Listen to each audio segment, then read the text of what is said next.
nous intéresser aux énergies de la deuxième moitié du mois de juillet 2020 pour les Gémeaux.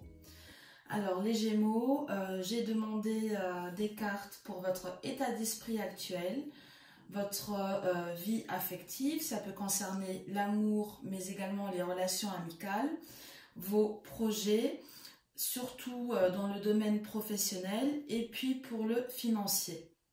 Voilà.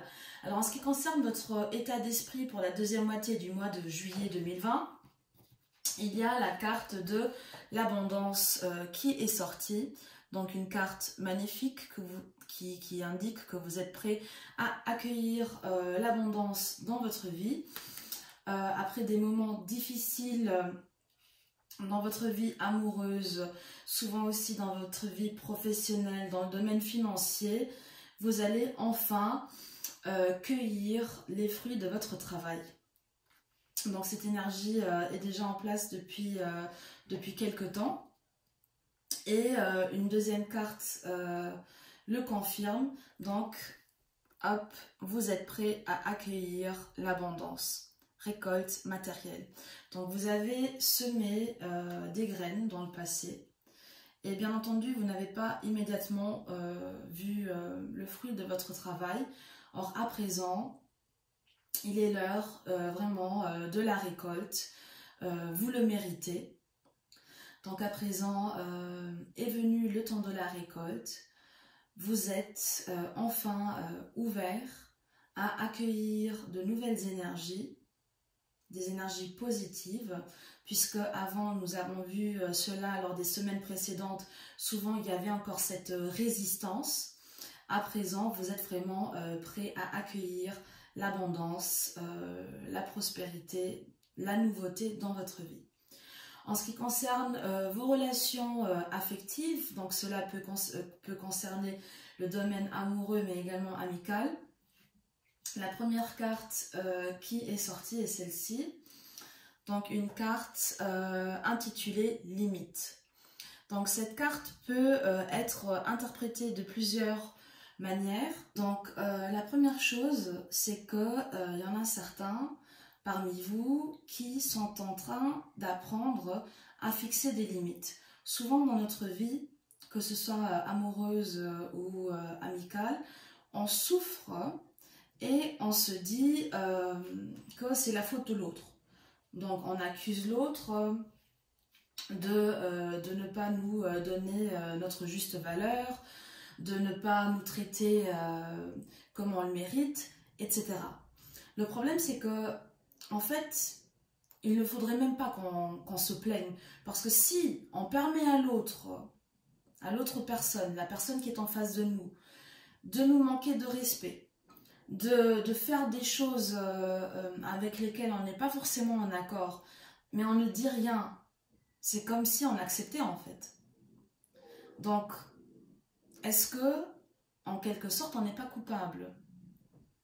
Donc, en fait, on n'a pas le droit de se plaindre si on permet à l'autre de nous traiter de la mauvaise manière. Je ne dis pas que nous sommes responsables à 100%, d'accord? Parce qu'il y a toujours un contexte à considérer. Par contre, finalement, on accepte. Si l'autre nous maltraite et on ne dit rien, on accepte. Donc pourquoi est-ce qu'on se plaindrait? Tout est entre nos mains en fait. Dans le passé, il y a des gens qui ne vous ont pas bien traité, qui peut-être ont eu des mots assez durs envers vous, des actions aussi, et à présent est arrivé le moment où vous dites stop, j'en ai marre, tu ne me traiteras plus jamais comme ça. Et donc vous mettez des limites, vous vous protégez, d'accord? Vous êtes dans cette espèce de bulle, et comme vous vous protégez, rien ne peut vous atteindre, d'accord? Voilà, donc vous êtes protégé des attaques de l'extérieur. Après, il faut faire attention. Il faut faire attention parce que cette carte peut également être comprise d'une autre manière. Il y en a certains qui ont beaucoup souffert dans le passé Et généralement, quand on souffre, eh ben, on construit une espèce de carapace autour de nous. Et puis parfois on fait des rencontres, mais on a vraiment du mal à briser cette carapace, à briser cette épaisse couche de glace. Et même si on a une possibilité de bonheur en face de nous, on a tellement peur de souffrir, d'accord, de subir ces attaques, qu'on préfère rester enfermé, au lieu de regarder la beauté qui est autour. Donc, deux choses ici à retenir. Premièrement, les autres doivent vous traiter comme vous le méritez, avec respect, avec bienveillance, d'accord? Parce que c'est ce que vous voulez aussi pour vous-même. Et si jamais vous venez de rencontrer quelqu'un d'intéressant et vous vous dites que peut-être ça pourrait marcher, et bien effectivement, ça peut vraiment marcher. Puisqu'il y a la carte numéro 6, qui est celle de l'harmonie. En fait, cette carte correspond à la carte des amoureux dans le tarot traditionnel. D'accord? Donc, soit vous avez déjà fait cette rencontre, soit elle est sur le point d'émerger dans votre vie. Mais en tout cas, il y a vraiment possibilité d'une relation où règne l'amour, la fidélité, l'harmonie, d'une belle relation. D'accord? Mais pour cela, il faut oser sortir de votre petite bulle de protection. Voilà. Tout en imposant quand même certaines limites. Il faut toujours se poser la question suivante. Comment est-ce que j'ai envie d'être traité? D'accord? Comment est-ce que je traite les autres? Comment est-ce que les autres me traitent? Est-ce que je suis d'accord avec ce comportement-là? Si la réponse est non, vous vous éloignez. Voilà. Puis, il y a une deuxième carte qui est sortie. C'est la carte de la pureté. Donc, ici, c'est très important aussi. Dans les relations, surtout amoureuses, souvent, on se sent seul. On se sent seul parce que on ne dit pas les choses. On ne dit pas les choses franchement. On a peur de blesser l'autre ou qu'il prenne mal quelque chose. Et puis, on préfère garder les choses pour nous, d'accord, pour éviter le conflit. Le problème, c'est que quand on ne dit pas les choses qui ne nous plaisent pas, en fait, on a comme une espèce de boule en nous. Et puis, elle grandit, elle grandit, elle grandit. Et en même temps, notre mal-être grandit aussi. Donc, ce qu'il faut faire, c'est non seulement imposer des limites, mais également dire les choses avec clarté. Si vous n'êtes pas d'accord avec quelque chose ou si le comportement de votre partenaire vous dérange, même si c'est juste un petit quelque chose, hein, ben, il faut lui dire. Parce que déjà, il ne va pas deviner. Et puis vous n'êtes pas content, vous ne le dites pas, mais il y a aussi une espèce de mal-être chez vous. L'autre va le remarquer, mais il ne sait pas pourquoi vous êtes différent. D'accord? Il va essayer d'interpréter. Et c'est là souvent où les conflits éclatent, les disputes. Donc cette carte vous demande de dire les choses avec clarté. D'accord? Et au moment où vous êtes, au moment où vous allez être sincère avec l'autre et avec vous-même, eh bien votre situation va nettement s'améliorer. D'accord? Puisqu'ici nous avons la carte de la lumière. Cette carte correspond à la carte du soleil dans le tarot traditionnel. Et c'est l'une des meilleures cartes, pour ne pas dire la meilleure carte. Cette carte, et vous avez cette lumière dans toutes les cartes qui sont sorties jusqu'à maintenant. Hein? D'accord? Donc cette carte nous indique vraiment des relations harmonieuses, où règne la confiance, l'amour. Pour certains, il va y avoir une espèce de renouveau. La lumière va émerger à nouveau dans votre relation.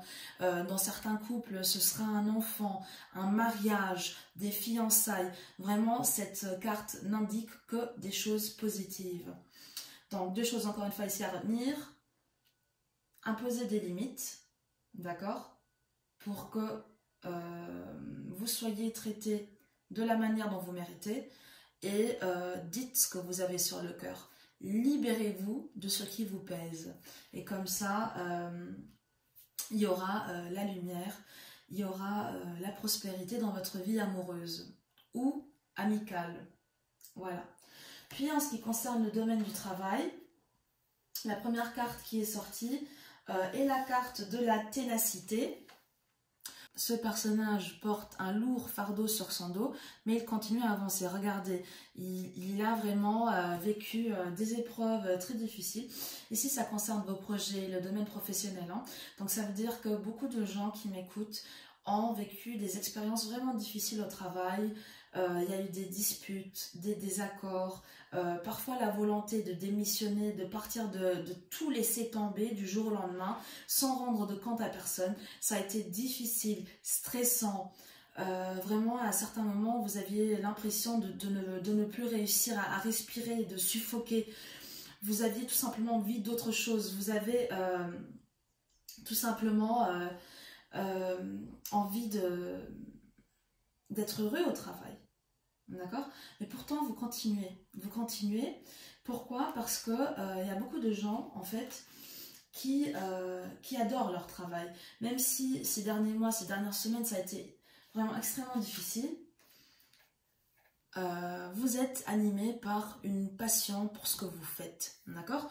Ou bien, ici, ce sont des gens qui essayent de mettre sur pied des projets.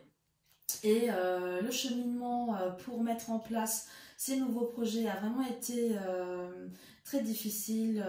Il y a eu beaucoup d'obstacles, des pleurs parfois aussi. Mais la passion et puis tout simplement le désir de vous lancer dans cette nouvelle aventure a vraiment pour l'instant été plus fort. Et c'est celui-là, c'est cette passion qui vous anime en fait. Vous avez eu raison de persévérer, puisqu'ici nous avons le dieu lunaire. Le dieu lunaire qui vous demande de ne pas abandonner et de continuer. D'accord? De continuer, même si ça a été difficile, vous êtes encore là, vous avez la volonté de continuer, même si vous avez pleuré, vous avez souffert. Ça n'a pas été une période de tout repos. Le dieu lunaire vous demande de continuer parce que vous êtes sur le point d'accomplir votre projet. D'accord? Surtout, il faut continuer. Car si vous continuez, le triomphe est à votre porte. La carte du triomphe correspond à la carte du chariot dans le tarot traditionnel. Donc vous voyez que ce personnage est en mouvement, il ne s'arrête pas, il faut continuer. C'est le même message que nous donne le dieu lunaire ici. Donc il faut vraiment chercher cette force masculine en vous, continuer, aller de l'avant parce qu'il y aura la lumière. Il y aura la lumière, vous allez réussir à atteindre vos objectifs et votre projet, ou en tout cas pour beaucoup de gens qui m'écoutent, sera couronné de succès. D'accord? Le succès, le triomphe, mais il faut continuer. Puis en ce qui concerne votre situation financière, donc il y a beaucoup de gens qui ont vécu des semaines et des mois très très difficiles. Vous avez la carte de l'avidité. Donc souvent, ça c'est aussi un petit message, un petit avertissement. Souvent, on ne fait que penser à ce qu'on n'a pas. Et on oublie de manifester de la gratitude pour ce qu'on a déjà. Et puis quand on vit dans une société dans laquelle on se compare tout le temps, et les réseaux sociaux ne nous aident pas du tout à ce niveau-là, puisque tout le temps on voit que les autres exposent leur vie, leur grande maison, leur grande voiture, leurs nouveaux sacs, leurs vêtements de marque, leurs vacances aux Maldives, etc., etc. Donc on est tout le temps dans cette comparaison. Et quand on compare, forcément on va constater j'ai plus que lui ou j'ai moins que lui. Et souvent, vous savez, hein, le monde des réseaux sociaux, Internet, ne fait que nous montrer que une espèce de façade, tout est toujours merveilleux. Et on se compare et on va à chaque fois être triste. Et il y a eu du chagrin, il y a eu de la peine, il y a eu des problèmes d'argent dans le passé, qui peut-être en ce moment perdurent encore dans votre vie. D'accord? Il y a eu des larmes, il y a eu de la tristesse. Vous avez eu l'impression de vous enfoncer dans un trou. dans un trou noir duquel vous pensiez ne jamais sortir. Mais même si cela a été une période très difficile, vous n'avez jamais perdu la foi. À l'intérieur de vous, vous n'avez jamais perdu la foi et vous avez toujours prié et espéré pour un meilleur futur, un meilleur lendemain. Et justement, c'est ce que la prochaine carte nous annonce. Regardez, il s'agit de la carte de l'inattendu. Parfois, on se dit, voilà, on a des rêves et on se dit que non, de toute façon, ils ne vont pas se réaliser. Jamais, ça va tout le temps rester dans le monde de l'irréel. Et en fait, cette carte nous indique, c'est une carte qui nous indique que parfois, les miracles peuvent se produire. Et cela au moment où on s'y attend le moins. Le plus important, c'est pour que cela se produise, c'est votre force spirituelle. Il faut bien vous dire que vous avez sûrement déjà entendu parler de cela, de la loi de l'attraction.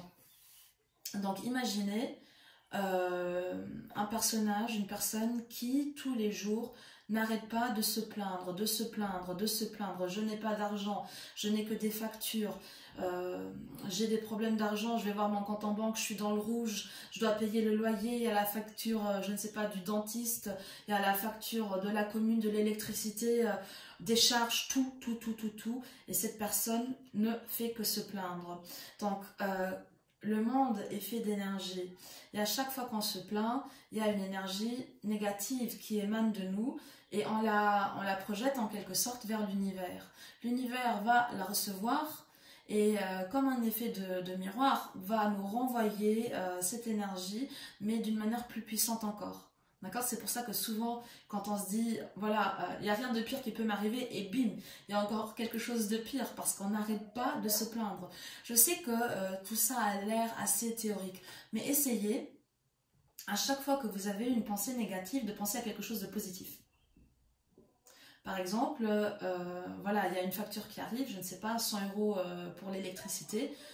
Imaginez-vous ouvrir votre boîte aux lettres et recevoir un chèque de 500 €.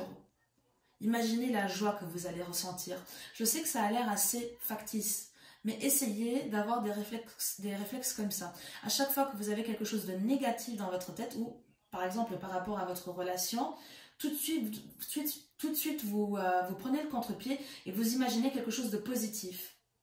Vous, à l'autre bout du monde, regardant le coucher de soleil avec votre Jules, ou à votre Juliette, donc peu importe, essayez à chaque fois qu'il y a une pensée négative qui émerge dans votre esprit, de penser à quelque chose de positif. C'est vraiment très important. Et ici, au niveau financier, même s'il y a eu vraiment un temps très très difficile, n'oubliez pas que la vie est faite de haut et de bas. D'accord? On n'est jamais éternellement dans le bas. En fait, les moments où on rencontre des obstacles dans notre vie servent à nous élever par la suite, d'accord? Parce qu'on devient plus fort, puis on affronte avec courage certaines situations de la vie, on essaie de trouver des solutions, et puis arrive toujours le moment où brille le soleil. Ça ne veut pas dire qu'il brillera toujours, c'est comme le jour et la nuit. Après la nuit, il y a le soleil qui se lève, et puis pendant un certain temps, il y a le soleil qui brille, et puis à nouveau la nuit. La vie, c'est la même chose. Parfois, on se sent bien, tout fonctionne comme sur des roulettes, et puis à nouveau, hop, on rencontre un obstacle la nuit. Mais n'oubliez jamais que le soleil finit toujours par se lever à nouveau. D'accord? La lumière, l'harmonie, le succès. Donc, gardez cette force spirituelle en vous, et vous allez voir que l'inattendu va balayer tous vos ennuis. En ce qui concerne les cartes, le dos de deck, il y a une première carte qui est sortie. Donc c'est l'amour de soi. Cette carte, pour moi, correspond à nouveau à celle-ci. La carte où vous imposez des limites. Avant de pouvoir aimer l'autre, il faut d'abord vous faire un câlin à vous-même. D'accord? Souvent, on a du mal dans nos relations amoureuses parce qu'on laisse l'autre franchir certaines limites. D'accord? Et à partir du moment où on s'aime assez, on ne va pas laisser l'autre franchir certaines limites. Donc prenez soin de vous. Les femmes, allez chez le coiffeur, tout en respectant les règles de distanciation, etc. Mais faites-vous belle, prenez soin de vous. Les hommes aussi, faites attention à vous pour que vous puissiez être épanouis dans votre vie affective. Regardez, ici nous avons la carte numéro 6. Et ici, c'était la carte de l'amoureux, de l'harmonie, c'est la carte numéro 6 aussi. D'accord? Donc, pour pouvoir être heureux avec l'autre, pour pouvoir être heureux à deux, numéro 6, il faut d'abord s'aimer soi-même. Numéro 6 aussi. Voilà. Et il faut s'aimer avec ses imperfections.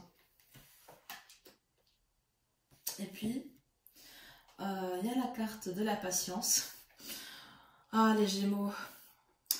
Vous n'êtes pas du tout patient, hein, je le sais parfaitement, mais il va encore falloir faire preuve d'un petit peu de patience parce que toutes ces énergies se mettent petit à petit en place. C'est comme si on était dans une espèce de phase de transition, d'accord? Il y a eu ces problèmes au niveau professionnel, au niveau des projets, mais on est en route vers le triomphe. Il y a eu ces problèmes d'argent. Il y a eu ces problèmes d'argent, mais on est en route vers l'inattendu. On va avoir des surprises dans l'avenir. Et la carte de la patience, regardez, vous voyez déjà la lumière au bout du tunnel, d'accord? Il faut juste continuer encore un petit peu. Vous allez réussir, hein? N'abandonnez pas maintenant. Il faut absolument continuer. Et puis, vous avez la carte du chakra du troisième œil. Donc les Gémeaux sont des personnes très intuitives. Donc j'ai l'impression que cette carte me demande de vous indiquer vraiment qu'il faut suivre votre intuition. Et regardez, c'est assez drôle, c'est à nouveau la carte numéro 6. D'accord? Il y a vraiment beaucoup de 6 dans ce tirage. D'ailleurs, regardez, maintenant que je regarde les cartes de plus près, il y a à nouveau un 6. D'accord? Il faut continuer, hein? Voilà. Et pratiquer la visualisation. Donc toutes les cartes positives, et il y en a plein ici, hein, vous êtes dans un état d'esprit d'abondance, vous êtes prêt à accueillir la richesse dans votre vie, d'accord? Ça peut être la richesse matérielle, mais émotionnelle aussi. Donc visualisez ce que vous voulez vraiment. D'accord? Nous avons ici la carte des amoureux, nous avons le soleil, de nouveaux débuts, nous avons le triomphe, nous avons la carte des miracles, des surprises. Donc visualisez tous les matins et tous les soirs vos rêves. C'est comme si devenez le scénariste, le metteur en scène de votre vie. Jouez-vous un petit film le matin et le soir et vous allez voir que vous allez attirer à vous de bonnes choses, hein, de très bonnes choses. Et c'est rigolo parce que dans l'autre deck, il y a eu à nouveau la carte de la patience. Donc la carte de la patience qui est sortie 2 fois. Donc évitez de précipiter les choses. Prenez le temps d'évoluer. Et vous allez voir que tout va bien se passer. Voilà les Gémeaux, j'espère que vous avez aimé cette vidéo. N'oubliez pas qu'il s'agit d'un tirage général qui ne va pas forcément parler à tout le monde. En tout cas, j'espère que vous avez pu profiter d'un ou deux petits messages pour savoir quelle est la voie à suivre. Voilà, je vous dis à très bientôt pour la vidéo du mois d'août. En attendant, visualisez la vie de vos rêves. Franchement, rien n'est trop beau pour vous les Gémeaux. Allez, à bientôt. Ciao, ciao.